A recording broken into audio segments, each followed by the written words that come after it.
بسم اللہ الرحمن الرحیم. السلام علیکم. دس از محمد شاہ سلیم اور آپ سب کو first year education chapter number 3 اور لیکچر نمبر 2 میں ویلکم کرتا ہوں.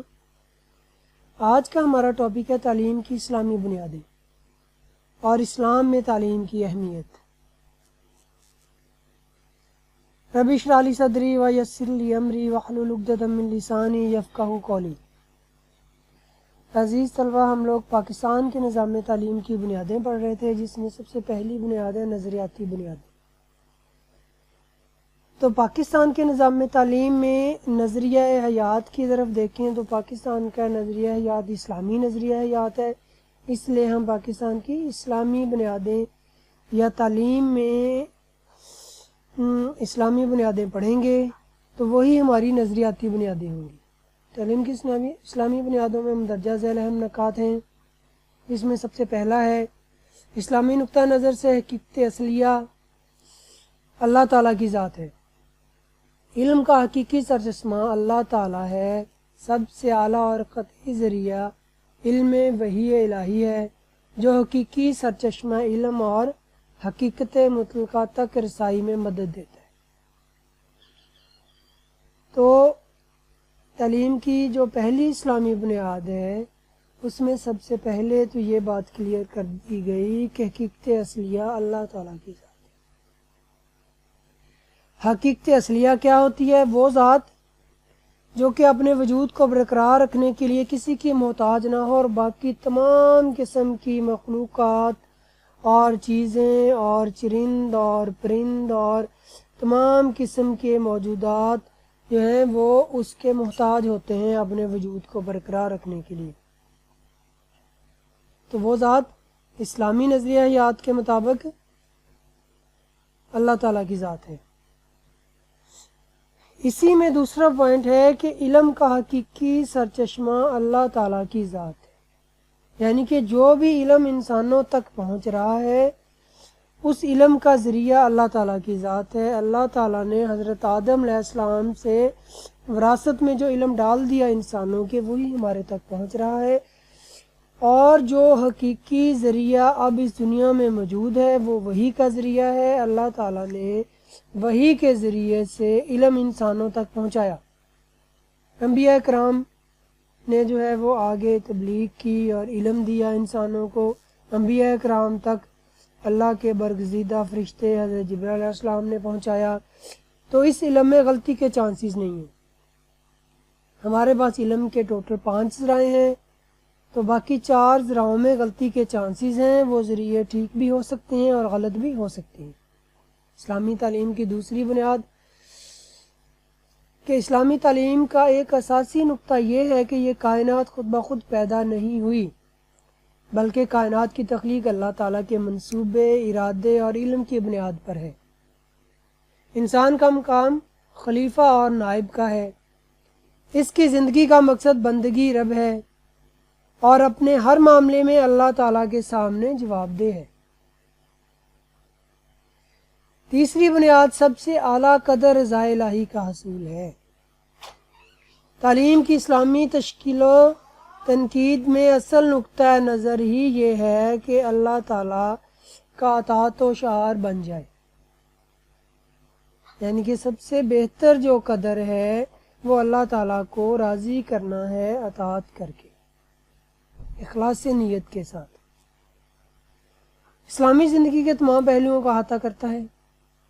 چوتھی بنیاد جو ہے اس میں یہ ہے کہ اسلام جو ہے وہ زندگی کے تمام پہلوؤں کا احاطہ کرتا ہے.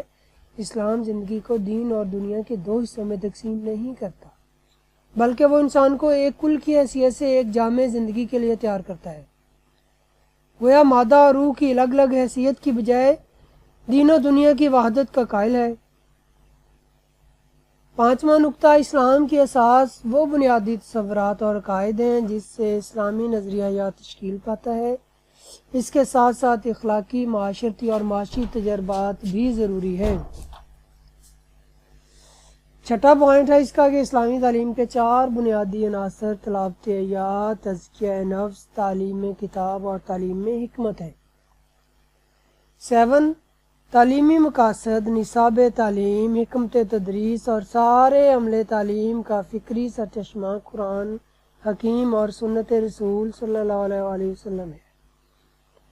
قرآن و حدیث کی روشنی میں عمل تعلیم کو بروئے کار لایا جائے گا۔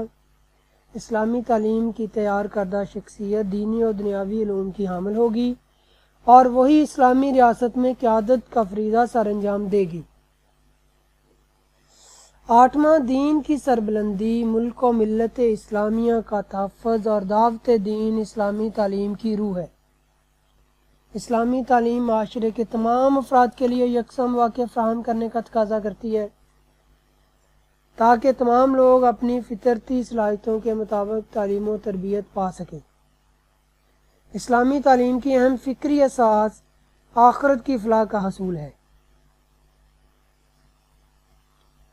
اسلام میں تعلیم کی اہمیت، اسلام دین فطرت ہے۔ یہ واحد دین ہے جس نے تعلیم پر سب سے زیادہ زور دیا ہے۔ بنیادی طور پر اسلام تعلیم و تربیت کا ایک نظام ہے۔ اس کی عمارت کی پہلی اینٹ لفظ اقرا سے اٹھائی گئی جس کے معنی پڑھنے کے ہیں۔ حضرت محمد صلی اللہ علیہ وسلم پر وحی کا آغاز اسی لفظ سے ہوا۔ تو پہلی وحی میں تعلیم سے متعلق الفاظ کی 5 مرتبہ تکرار سے تعلیم کی اہمیت کا اندازہ لگایا جا سکتا ہے۔ اس میں تعلیم کی اہمیت کا اس سے بڑھ کر ثبوت اور کیا ہوگا کہ تخلیق آدم کے وقت فرشتوں کا اللہ تعالیٰ سے جو معاملہ ہوا، اس میں اللہ تعالیٰ نے فرشتوں پر آدم کی فضیلت کے لیے ان کی تعلیم کی صلاحیت کا ذکر فرمایا جو فرشتوں کو حاصل نہیں ہے۔ قرآن مجید میں علم اور تعلیم کے حوالے سے بے شمار آیات اور الفاظ استعمال ہوئے ہیں۔ قرآن مجید میں اللہ تعالیٰ کا ارشاد ہے جس کا ترجمہ یہ ہے کہ تم میں سے جو لوگ ایمان رکھنے والے ہیں اور جنہیں علم بخشا گیا ہے، اللہ تعالیٰ ان کے درجات کو بلند فرماتا ہے۔ یعنی کہ ایمان اور علم اور عمل، یہ تینوں چیزیں جو ہیں آپس میں جڑی ہوئی ہے کہ ایمان کے بغیر علم بھی کام کا نہیں اور علم کے بغیر عمل بھی کام کا نہیں ہے۔ تو سب سے پہلا سٹیپ ہے کہ جن کو ایمان دیا گیا یہ بہت بڑی نعمت ہوگی، اور اس کے بعد جو سب سے بڑی نعمت انسان کو دی گئی وہ علم بخشا گیا، اور پھر علم پر عمل کرنا۔ دوسری آیات میں فرمایا گیا جس کا ترجمہ یہ ہے کہ اللہ تعالیٰ نے خود شہادت دی ہے کہ اس کے سوا کوئی الہ نہیں ہے، اور یہی شہادت فرشتوں اور سب اہل علم نے دی ہے۔ یعنی کہ اب اہل علم جو ہے وہ اللہ تعالیٰ کی شہادت میں شامل ہو گئے، گواہی کے لیول پہ شامل ہو گئے۔ حضور صلی اللہ علیہ وسلم کی یہ دعا بھی سکھائی گئی کہ رب زدنی علما، اے میرے رب میرے علم میں اضافہ فرما۔ یعنی کہ علم اتنی بڑی دولت ہے کہ اللہ تعالیٰ سے مانگتے رہنا ہے کہ بغیر مانگے علم کی دولت اور بغیر محنت کے علم کی دولت اللہ تعالیٰ نصیب نہیں کرتے۔ دنیاوی دولت تو اللہ تعالیٰ کسی کو بھی عطا کر دیتے ہیں۔ آپ صلی اللہ علیہ وسلم نے بھی علم کے بارے میں بہت سی احادیث میں اور اہمیت میں فرمایا ہے۔ تو پہلی حدیث ہے جس کا مفہوم یہ ہے کہ معلم بن جاؤ یا متعلم، اور تیسری حالت اختیار نہ کرو۔ یعنی کہ اپنی امت کے افراد کو بتایا کہ ٹیچر بن جاؤ یا اسٹوڈنٹ بن جاؤ، اور اس کے علاوہ اور کوئی پیشہ اختیار مت کرو۔ اللہ تعالیٰ نے رسول کریم صلی اللہ علیہ وسلم کے منصب رسالت کے تذکرے میں واضح طور پر تعلیم کتاب اور تعلیم حکمت کو آپ صلی اللہ علیہ وسلم کے وظائف میں شمار فرمایا۔ حضور اکرم صلی اللہ علیہ وسلم نے اپنے لیے جس حیثیت کا اظہار فرمایا وہ یہ ہے کہ مجھے تو معلم بنا کر بھیجا گیا ہے۔ یعنی کہ آپ صلی اللہ علیہ وسلم خود فرما رہے ہیں کہ مجھے معلم بنا کر بھیجا گیا ہے۔ معلم ایک ایسا بڑا درجہ ہے کہ آپ صلی اللہ علیہ وسلم نے اپنے لیے اس کو منتخب فرمایا۔ حضور نبی کریم صلی اللہ علیہ وآلہ وسلم نے قرآن حکیم کی تعلیم و تدریس کی اہمیت کی وضاحت کرتے ہوئے ارشاد فرمایا کہ تم میں سے بہتر وہ شخص ہے جو قرآن مجید کی تعلیم حاصل کرے اور پھر اس کی تعلیم آگے پھیلائے۔ آپ صلی اللہ علیہ وسلم کے ارشادات میں طالب علم اور معلم دونوں کے لیے بڑی بشارتیں ہیں۔ مثلا یہ کہ طالب علم کے استقبال کے لیے فرشتے اپنے پر بچھاتے ہیں، اور معلم کے لیے کائنات کی ہر شے دعائے خیر کرتی ہے۔ جو آدمی علم کی تلاش میں نکلتا ہے وہ فی سبیل اللہ جہاد میں ہوتا ہے، جب تک وہ واپس نہ آ جائے، یعنی کہ وہ جہاد کی حالت میں ہے، اور اگر اس حالت میں اس کے اوپر موت واقع ہو جاتی ہے تو اسے شہیدوں کا درجہ دیا جائے گا اور شہیدوں میں آخرت والے دن اٹھایا جائے گا۔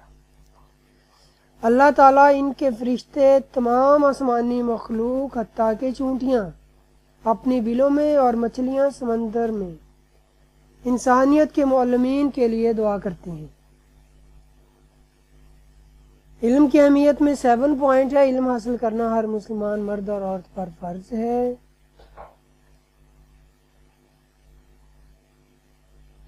تو علم حاصل کرنا کتنا فرض ہے؟ اتنا علم حاصل کرنا ہر مسلمان مرد اور عورت کے لیے فرض ہے جس میں وہ اپنی 24 گھنٹے کی زندگی کو سمجھ سکے، وقت کے امر کو سمجھ سکے کہ اس وقت میرے رب کا میرے لیے کیا حکم ہے۔ ہر کام میں، معاملے میں اسے پتہ ہو کہ میرے رب نے مجھے کس معاملے اور کام کو کرنے کا حکم دیا، کس معاملے اور کام سے رک جانے کا حکم دیا، اور اس کا طریقہ کیا ہے جو کہ نبی صلی اللہ علیہ وسلم نے ہمیں سکھا دیا۔ غمی ہے، خوشی ہے، وہ معاملات ہمارے دینی ہیں، وہ معاشرتی ہیں، تو تمام معاملات میں ہمیں نبی کا طریقے کو اور اللہ کے حکم کو سامنے رکھنا ہے۔ اگلے لیکچر میں انشاءاللہ پھر سے آپ کے سامنے حاضر ہوں گا۔ تب تک کے لیے اجازت دیجیے۔ اللہ حافظ۔